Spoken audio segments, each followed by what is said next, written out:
আপনার মেয়ে যদি বেপরদাশীল হয়, রাতের অন্ধকারে যখন স্ত্রীকে আপন করে ভালোবাসতে চাইবেন, সে আপনাকে সময় দিবে না। কথা কন না কেন?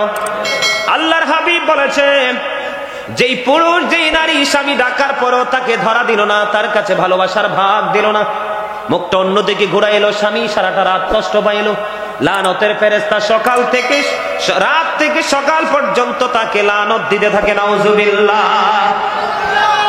আবার স্বামী যদি ফরেজগার না হয়, পর্দাশীল না হয়, স্ত্রীর হক আদায় করবে না। কথা বলেন না কেন? পর্দা কিন্তু উভয়ের সপক্ষের মধ্যে থাকতে হবে, স্বামী স্ত্রী উভয়ের মধ্যে থাকতে হবে। আপনি বিয়ে করলেন, বউকে মোহরানা দিলেন না, আল্লাহ হাবিব বলেছেন তোমার এবিলিটি আছে, তুমি মোহরানা দিলা না, কাল কিয়ামতের দিন ওই স্বামীকে বন্ধু জিনাকারীদের অন্তর্ভুক্ত করবে। এই জন্য একজন ভালো হলে হবে না, উভয় পক্ষকেই ভালো হতে হবে। কথা বলেন না কেন? আর জোরে। এখন ছেলে এবং মেয়ে উভয়টাকে পর্দাশীল বানাইতে হলে একটা হাদিস শরীফ যথেষ্ট বলবো। আপনার ছেলেকে আপনি পর্দাশীল বানাবেন, মেয়েকে আপনি পর্দাশীল বানাবেন। আপনার ঘরে মেয়ে যখন বড় হবে, ভদ্র জামাইয়ের জন্য টেনশন করতে হবে না, অটোমেটিক্যালি ভদ্র জামাই মিলে যাবে। ঠিক কিনা বলেন? আপনি যখন আপনার মেয়েটাকে বন্ধু ছেলেটাকে ভদ্র বানাবেন, আপনার ছেলের জন্য কখনোই বন্ধু আপনার অভদ্র মেয়ে আপনি পাবেন না, ভদ্র মেয়ের জন্য টেনশন করতে হবে না, অটো পেয়ে যাবে। আল্লাহর হাবিব বলে দিয়েছেন, আদিবু আওলাদাকুম আলা সালাতি খিসালিন হুব্বি নাবিকুম ওয়া হুব্বি আহলি বাইতিহি ওয়া আলা কিরাতিল কোরআন। রাসূল বলেছেন, তোমরা তোমাদের সন্তানদেরকে তিনটি বিষয় শিক্ষা দাও। একটি হলো হুব্বি নাবিকুম, teach the love of the prophet, নবীর প্রেম শিখাও। ওয়া হুব্বি আহলি বাইতিহি, টিচ ফ্যামিলি লাভ, নবীর পরিবারের ভালোবাসা শিখাও। আল্লাহর হাবিব বলেছেন, ওয়া আলা কিরাতিল কোরআন, learn to recite the holy Quran. সন্তানকে কোরআন তেলাওয়াত শিখাও, যেন সে কোরআন তেলাওয়াত করতে পারে। ঠিক কিনা বলে? এই শিক্ষা কি বাবা মা দিচ্ছে? কথা বলেন না কেন? এই শিক্ষা কি বাবা মা দিচ্ছে? বাবা মাকে দায়িত্ব পালন করতে হবে। Every parent should take care their children very carefully. প্রত্যেকটা পিতামাতার উচিত সন্তানের দায়িত্ব যত্ন সহকারে পালন করা। আর আমরা সন্তান হিসেবে আমাদের প্রত্যেকের উচিত, we should Obi our parents, আমাদের প্রত্যেকের উচিত আমাদের পিতামাতাকে মান্য করা। জোরে জোরে বলেন না ঠিক কিনা? আরো জোরে।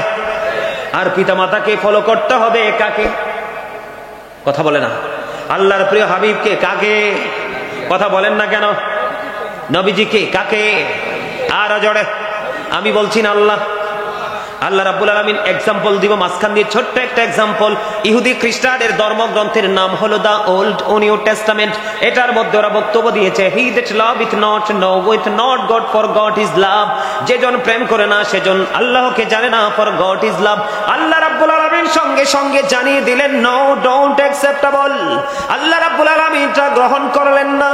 আল্লাহ রাব্বুল আলামিন বলে দিলেন, সে বলুন, ইফ ইউ ডু লাভ আল্লাহ, যদি তোমরা আল্লাহকে ভালোবেসে থাকো, ফলো মি মুহাম্মদ সাল্লাল্লাহু আলাইহি ওয়াসাল্লাম, মুহাম্মদ সাল্লাল্লাহু আলাইহি সাল্লামের অনুগত হয়ে যাও। আল্লাহ উইল লাভ ইউ, আল্লাহ তোমাদেরকে ভালোবাসবে। এন্ড ফরগিভ ইউর সিনস, আল্লাহ ক্ষমা করে দিবে। জোরে জোরে সুবহানাল্লাহ। বলে হুজুর আল্লাহ কি ইংলিশে কইছে? না, আমি কইছি। আল্লাহ বলেছেন, কুল ইন কুনতুম তুহিব্বুনাল্লাহ ফাত্তাবিউনি ইউহিব্বুকুমুল্লাহু ওয়া ইয়াগফির লাকুম যুনুবাকুম ওয়াল্লাহু গফুরুর রহিম। আল্লাহ বলেছেন, মাইয়ুতির রাসূলা ফাকাদ আতাল্লাহ। আল্লাহ বলেছেন, হি হো ওবিস দা স্টিল ওবিস আল্লাহ। যেই ব্যক্তি রাসূলের নির্দেশ মানলো সে যেন আল্লাহর নির্দেশ মানলো। জোরে জোরে সুবহানাল্লাহ। আমার কথা বুঝতে অসুবিধা হয়? কোন অসুবিধা হয়? খারাপ লাগে? খারাপ কখনোই লাগতে পারে না। নবী প্রেমিক অলি প্রেমিকের কাছে সত্য কথা কখনোই খারাপ। এখন তাহলে কি করতে হবে? নারীকে, ভাই যারা বোনকে পর্দায় রাখবেন, বাবা তার কন্যাকে পর্দায় রাখবেন, স্বামী তার স্ত্রীকে পর্দায় রাখবেন, অটোমেটিক্যালি দুনিয়া সুন্দর হয়ে যাবে।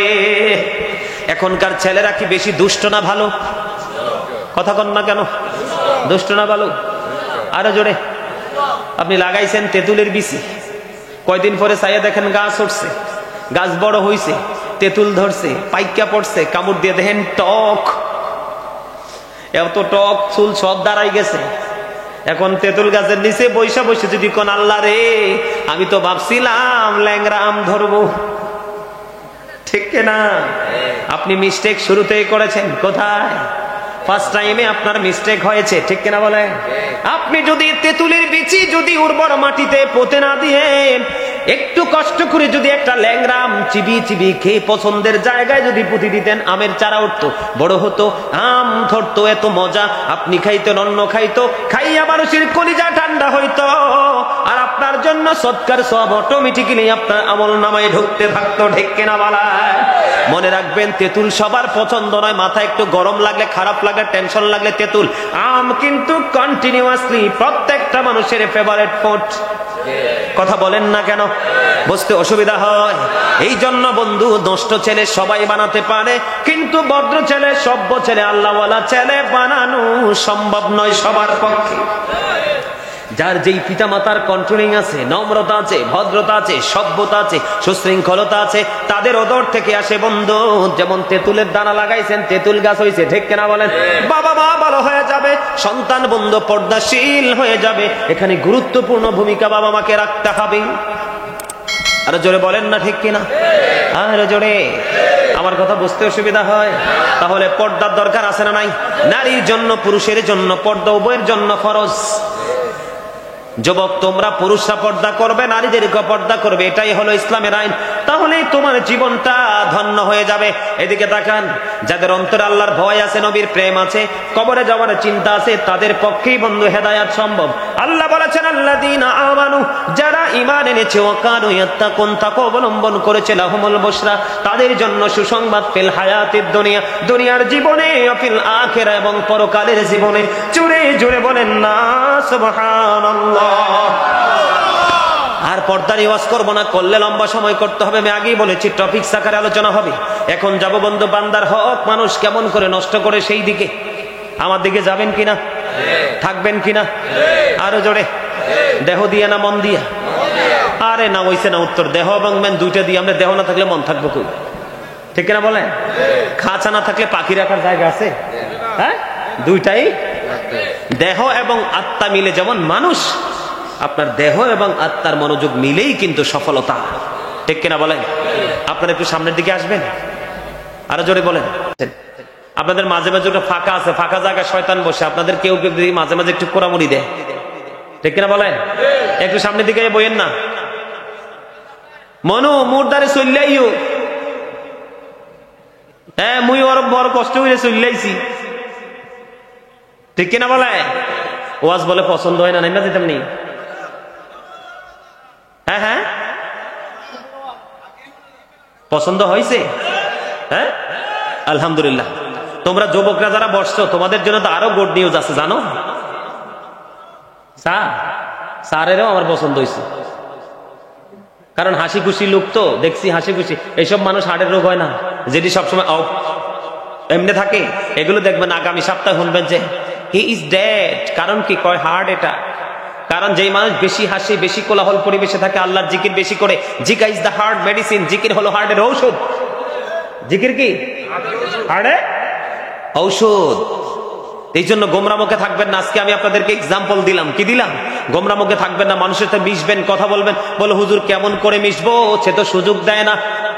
আপনার বুদ্ধি হলো, যে সুযোগ দেন আপনাকে, চান্স নাই, আপনি বলবেন আসসালামু আলাইকুম। সে হাসি দিয়ে ওয়ালাইকুম সালাম। একদিন হলো, ফার্স্ট টাইম, সেকেন্ড টাইম, দ্বিতীয় দিন সালাম দিতে দেরি বলবে সে তো আমাকে সালাম দে, আমার প্রিয় লোক। বন্ধু, সক্ষতা হয়ে যাবে, নবীর কৌশল। জোরে বলেন না সুবহানাল্লাহ। আমার নবী বলেছেন, তোমাকে অবহেলা করে মানুষ, অসুস্থ হয়েছে, দৌড়ে চলে গেল তুমি তাকে দেখার জন্য। সে দেখবে অসুস্থ অবস্থায় তুমি তাকে একটু টেক কেয়ার করেছো। ও বন্ধু, একটু সুস্থ হয়ে দেখবা, তোমাকে বুকের মাঝখানে জায়গা দিবে। এটা আমার নবীর একটা কৌশল, সামাজিক বন্ধন। জোরে কর না সুবহানাল্লাহ।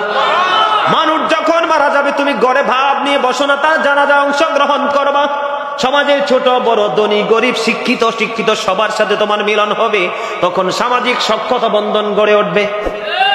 সেতু বন্ধন ছাড়া জীবন বাঁচতে পারে না, মানুষ সুস্থ হতে পারে না। মানুষের জীবনে সকল দৌলত থাকলেও মানুষের প্রেম যদি না থাকে, কখনো তার জীবন সুখী হয় না। কারণ মানুষ মানুষের জন্যে। কথা বলে না কেন? মানুষকে ভালোবাসবেন, দেশকে ভালোবাসবেন। I love my country and countries people. এটা আমার বক্তব্য। জোরে জোরে বলেন না আলহামদুলিল্লাহ। আর জোরে। যুবকদের মেসেজ, এই পৃথিবী থেকে চাঁদ মাত্র 1,40,000 মাইল দূরে। কত মাইল? আর সূর্য পৃথিবী থেকে 9,13,00,000 মাইল দূরে। সূর্যের আলো পৃথিবীতে আসতে সময় লাগে মাত্র 8 মিনিট 20 সেকেন্ড। প্রতি সেকেন্ডে 1,86,000 মাইল বেগে পৃথিবীর দিকে ছুটে আসে। এটা দৃশ্য নূরের গতি। অদৃশ্য নূরের গতি আরো পাওয়ারফুল। বলে হুজুর এখানে কেন আসলেন? এই যে এত আবরণ ভেদ করে সূর্যের তাপ মাথায় লাগে, মানুষ সইতে পারে না। কাল কিয়ামতের দিন ও বন্ধু, আল্লাহর আরশের ছায়া ছাড়া কোনো ছায়া থাকবে না। সূরা ইনফিতর আল্লাহ কি বলেছেন? ইদাস সামাউন ফাতারাত ওয়া ইদাল কাওয়াকিবু ইনতাসারাত ওয়া ইদাল বিহারু ফুজ্জিরাত ওয়া ইদাল কুবুরু বু'সিরাত আলিমাত নাফসুম মা কদ্দামাত ওয়া আখখারাত। আকাশটা চূর্ণ বিচূর্ণ হয়ে যাবে, তারাগুলো ঝরে ঝরে পড়বে, সমুদ্র উদ্বিনীত হবে। কবরটা যখন ওপেন হয়ে যাবে, প্রত্যেকেই জানতে পারবো, দেখতে পারবো কে কি করেছি আর কি করিনি। আমার ওয়াজ সেই দিকে না, আমি বোঝানোর জন্য। কারণ এখানে আমি ভাবছিলাম আমার ওয়াজ শোনার মতো মানুষ নেই, কিন্তু দেখি আমার পছন্দের। আমি কিন্তু বেশি যুবকদেরকে পছন্দ করি, কারণ আগামী সমাজ তাদের হাতে আসবে। তারা যদি এক্সপেরিয়েন্স ম্যান হতে পারে, ঠিক কিনা বলেন? তাহলে সমাজ কোনোদিন ধ্বংস হবে না, পথভ্রষ্ট হবে না, ঠিক কিনা বলেন? এরে যুবক, জিব্রাইল বলেছে বৃষ্টির ফোঁটা আমি জিব্রাইল গণতে পারি, চাইলে এটা আমার পক্ষে সম্ভব। কিন্তু যৌবন কালের আমল আমি গণে শেষ করতে পারি না, এটা এত বেশি পাওয়ারফুল। হাদিস। আল্লাহু আকবার। ইয়া রাসূলুল্লাহ জিন্দাবাদ। কোরআনপুরের পক্ষ থেকে লাল গোলাপ শুভেচ্ছা কনা কেন? কিও কথা কন না কিনলে? হ্যাঁ ও হ্যাঁ তো নেই, হুসেনপুর তো নাইছে ওই আল্লাহ লাল গোলাপ শুভেচ্ছা আরে দিত না, কিন্তু আই খুশি অভ্যাস আছে। লাল গোলাপ দিত না? হ্যাঁ না না, এখন খুঁজা লাইছি, দিলে স্বেচ্ছায় দিতে হবে একটু পরে, ঠিক কিনা বলেন? আর জোরে বলেন। কাল কিয়ামতের দিন 7টা শ্রেণীর মানুষকে আল্লাহর আরশের ছায়ার নিচে জায়গা দিবে। রে এই পরানপুরের যুবক, হৃদয় খুলে শুনে নাও, আজকের এই হাদিস শরীফের একটা অংশ যদি তোমাদের ব্রেইনে সারা জীবন রাখতে পারো, তোমাদের দুনিয়া এবং আখিরাত বন্ধু আলোকিত হয়ে যাবে। আল্লাহ রাব্বুল আল্লাহ হাবিব জানিয়ে দিয়েছেন, যারা ইয়াং বয়সে নাচানাচি করার সময়, গান বাদ্যযন্ত্র নিয়ে থাকার সময়, এই সময়টা তারা আল্লাহর গোলামিতে পার করেছে। আল্লাহ যুবকদের প্রতি এত বেশি সন্তুষ্ট, আমার নবী জানিয়ে দিয়েছেন ওই কিয়ামতের দিন আল্লাহর আরশের ছায়ার নিচে সেই যুবকদের জায়গা দিবে। তোমাদের জন্য কি গুড নিউজ না? যৌবন কালে করতে হবে। বুড়ো হয়ে গেছে, সারা জীবন মিছা কথা, সুদ ঘুষ অন্যায় অত্যাচার ব্যভিচার সব করছে, মরার টাইম হয়েছে, আল্লাহ ডাকতেছে, সময় মতো তো ডাকছ না। যদি জোয়ান কাল থেকে ডাকতে ডাকতে বুড়া হতে পারো, পজিশন 2টা হবে। কয়টা? কারণ যেই বুড়া জোয়ান কালে ডাকছে তার এক পুরস্কার, বুড়া কালে ডাকছে তার আরেক পুরস্কার। বৃদ্ধদেরকে আল্লাহ জাহান্নামে দিতে আল্লাহ শরম লাগে। সুবহানাল্লাহ বলেন না? নবীর কথা সত্য না মিথ্যা? হযরত মুহাম্মদ সাল্লাল্লাহু আলাইহি সাল্লাম was born in a rough country. His father's name was Abdullah. His mother's name was Amina. His father said died before he was born. He lost his mother in his childhood. He was very truthful. আমার নবী ছিলেন শ্রেষ্ঠ সত্যবাদী। জোরে জোরে সুবহানাল্লাহ। আর জোরে, আর জোরে। এই জন্য আমি বুকে হাত দিয়ে বলি, I am very successful person, I am the great person. কারণ আমি আখিরি নবীর উম্মত হয়েছি। এর চেয়ে বড় নিয়ামত আমার জীবনের কিছুই হতে পারে না, ঠিক না বলেন? নবী দুনিয়াতে এসে বলছি, ইয়া রব্বি হাবলি উম্মতি, আমার উম্মতকে আমার হাওলা করে দাও। সুবহানাল্লাহ বলতেন না? নবী দুনিয়ায় সেজদা দিয়ে আল্লাহর কাছে চাইছে, আল্লাহ তুলে দিয়েছে। কিয়ামতের দিন নবীর জবানে থাকবে রব্বি সাল্লিম, রব্বি সাল্লিম, রব্বি সাল্লিম। জোরে জোরে সুবহানাল্লাহ। আমরা সেই নবীর উম্মত। নবী কিন্তু যাকে উম্মত বলে পরিচয় দিবে সেই বাঁচবে, আর বাকির বাঁচার উপায়। এই জন্যই ৭৩ দলের মধ্যে ৭২টা কই যাবে? আর একটা যাবে, যেটা শুধু সুন্নিয়ত মুখে মুখে বললে হবে না, ফরজ বলেন, ওয়াজিব বলেন, সুন্নাত বলেন, যত বিধান আছে রাসূলের দেখানো সিস্টেম অনুযায়ী করলেই হলেন আপনি সুন্নিয়ত। আপনি যদি বউকে এবং আপনি নিজে পর্দা থাকতে পারেন তাইলে আপনি সুন্নি জামাত, আমি আপনাকে 100 বার সাপোর্ট দিব। আপনি কিন্তু এমনি নামে সুন্নি জামাত করেন কিন্তু সুন্নিয়তের আইন কানুন মানেন না, আমি আপনাকে 1 সেকেন্ডের জন্য মানতে রাজি না। কথা বলেন না কেন? আহলে সুন্নাহ ওয়াল জামাত ইজ দ্য বেস্ট পার্টি। সুবহানাল্লাহ বলেন। বন্ধুরে আমার, মানুষের হক নিয়ে আলোচনা করতে হবে, টপিক সাকারে করতে হবে, কারণ আমার সময় খুবই অল্প, কাজ অনেক বেশি। আরে যুবক, আমি তোমাদেরকে বলবো, বর্তমানে মানুষের চরিত্র ভালো না খারাপ? আমার নবীর চরিত্র ভালো না খারাপ? ওয়া ইন্নাকা লাআলা খুলুকিন আযীম, you are a good character. আমার নবী ছিলেন উত্তম চরিত্রের অধিকারী। এখন আমি যদি আপনাদের দিকে নজর দেই, বর্তমান প্রেক্ষাপটের মানুষের দিকে নজর দেই, তাহলে আমি বলতে বাধ্য, ইউ আর এ ক্যারেক্টারলেস, চরিত্রহীন। যুবক, যুবক, তোমরা একটু ধৈর্য ধরে শোনো, প্রাণ করে তোমাদের জন্য জীবন বড় দোয়া করব। একটু ধৈর্য ধরে শোনো, আমার নবী উত্তম চরিত্রবান। আমি একটু আগে বলেছি, ওয়াজ মনে রাখতে হবে। আল্লাহ দেখাইছে কাকে? নবীকে। নবী বলেছেন ফলো মি, ঠিক কিনা বলেন? তোমরা আমাকে ফলো করো, কারণ কোরআন আল্লাহ দিয়েছে, আল্লাহর বাণী, কিন্তু আইছে নবীর মাধ্যমে। নামাজের মাধ্যমে, আল্লাহর কদমে সেজদা দিয়ে কিন্তু পাঠাইছে নবীর মাধ্যমে। পৃথিবীতে সব নিয়ামত পেয়েছি নবীর মাধ্যমে, আবার পৌঁছাবো নবীর মাধ্যমে, ফয়সালা নিব নবীর মাধ্যমে, ঠিক কিনা? আল্লাহর হাবিব বলেছেন, ওই যে হক আমরা নষ্ট করছি বন্ধু, আমাদের ব্যবহার ভালো না, চরিত্র ভালো না। কথা বলে না কেন? আরো জোরে। যারা চরিত্রবান এবং যারা চরিত্রহীন, দুইয়ের মধ্যে পার্থক্য করেছেন হাদিস শরীফের মধ্যে। নেগেটিভ এন্ড পজিটিভকে আইডেন্টিফাই করেছেন আমার নবী। এখানে চমৎকার এক ডিজাইন বন্ধু, আল্লাহর হাবিব সরকারে মদিনা তিনি বলেছেন, উত্তম চরিত্রবান মানুষ হলো, উত্তম চরিত্রবান মানুষের উত্তম চরিত্রের কারণে আল্লাহ যে নিয়ামত বরাদ্দ করে দিয়েছেন, আল্লাহর হাবিব বলে দিয়েছেন, উত্তম চরিত্রের কারণে, সুন্দর চরিত্রের কারণে ও বন্ধু তার জীবনের গুণাগুণি এমন ভাবে শেষ হয়ে যায়, বরফের মধ্যে পানি লাগলে যেমন বরফের চাকটা গলে শেষ হয়ে যায়, ঠিক কিনা বলেন? যখন পানি হয়ে যায়, আমার দিকে তাকান, এক্সাম্পল নিতে হবে। আপনি হাতের তালুতে পানি নিয়ে কোন না কোনো ভাবে পড়ে যাবে। কথা বলে না? কোনো না কোনো ভাবে পড়ে যাবে। নবী এই জন্য বলেছেন, উত্তম চরিত্রের কারণে মানুষের জীবনের গুণাগুলো এমন ভাবে ধ্বংস হয়ে যায়, যেমনি বরফে পানি লাগলে বরফ শেষ হয়ে যায়, আর খারাপ চরিত্রের কারণে মানুষের নেক আমল এমন ভাবে ধ্বংস হয়ে যায়। আল্লাহর হাবিব বলেছেন, মধুর মধ্যে সিরকা পড়লে যেমনি মধুটা নষ্ট হয়ে যায়।